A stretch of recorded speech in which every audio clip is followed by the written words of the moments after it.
All right, thanks for still being here, hanging out. I'll try not to run long, so we go ahead and get to the alcohol. All right, this is a tort law casebook. Looks familiar, 3rd edition, published 2002, about 12 years ago. It's got about 200-something cases in it, along with notes and introductions by the authors. Runs about $150 and weighs about 8 pounds, 10 pounds, something like that. So what can you do with it? You can read it, you can highlight it, you can write in the margins. Most importantly, you can intimidate students during office hours, or break your toe if you drop it. This is an iPad with hundreds of custom casebooks on it. What's pulled up here is Jonathan Zittrain's torts playlist, his casebook. This is made up of about 150 cases, each of them highlighted, annotated, and edited as well. This is, again, transportable. This one weighs about 1 pound and is free. The casebook, not the iPad.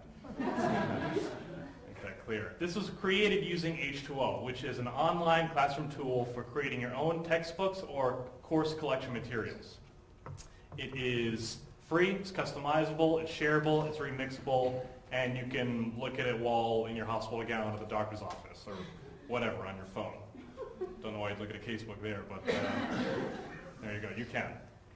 H2O is developed by the Berkman Center for Internet and Society in collaboration with the Harvard Law School Library, and it allows faculty and students to create content and share it under the Creative Commons license. As I said, developed by the Berkman Center, Harvard Law School Library, and is used by professors all around the Harvard Law School as well as at several other institutions. Now, the H2O lets the casebook it's like the casebook on P90X. It's hitting the gym, it's stronger, it's leaner. This is the H2O experience. I'd say it's personal, it's practical, it's collaborative, and it's flexible. So it's personal. H2O allows you to select the cases you want to put in your casebook.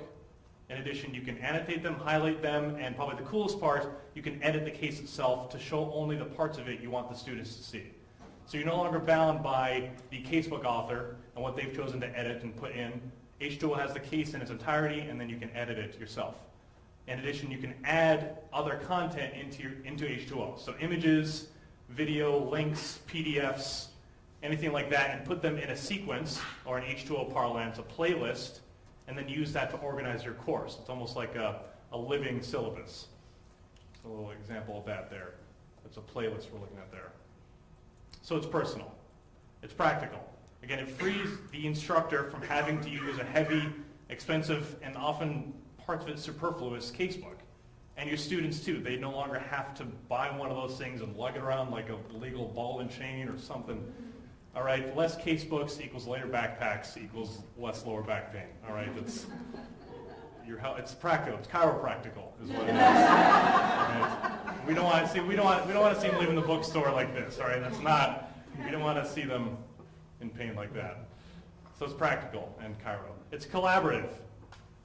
H2O lets you remix a playlist. That means you get your own copy of a playlist with all the content in it and make your own personal adjustments to it. So let's say you remix Charles Freed's Civil Rights Litigations course playlist. You can take some cases out, put some different ones in, you're off to the races. In addition, H2O tracks what's been remixed from where.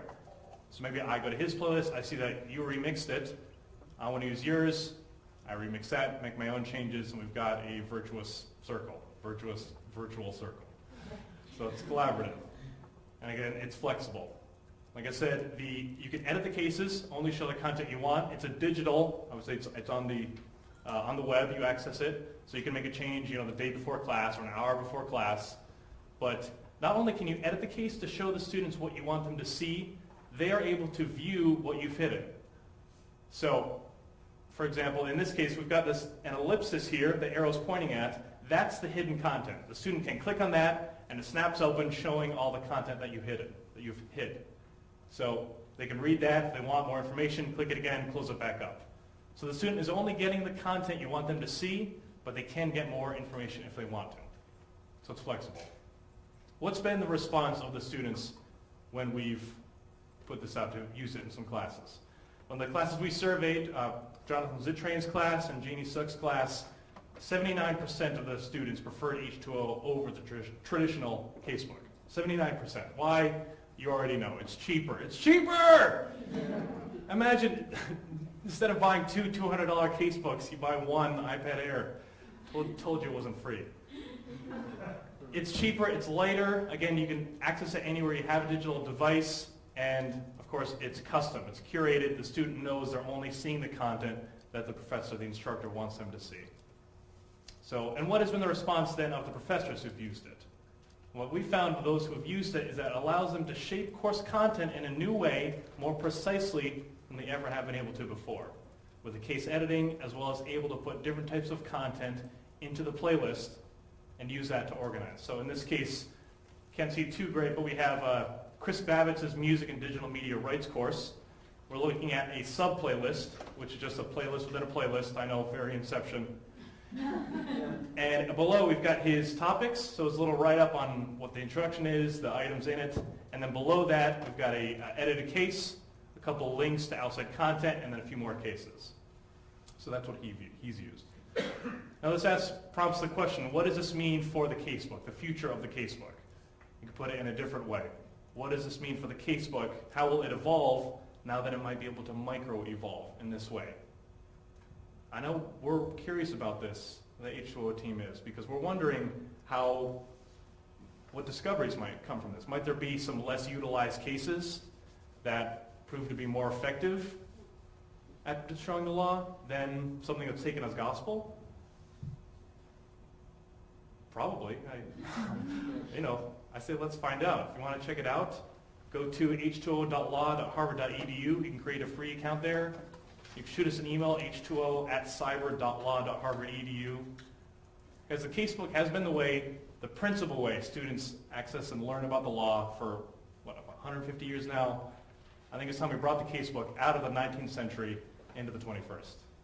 Thank you.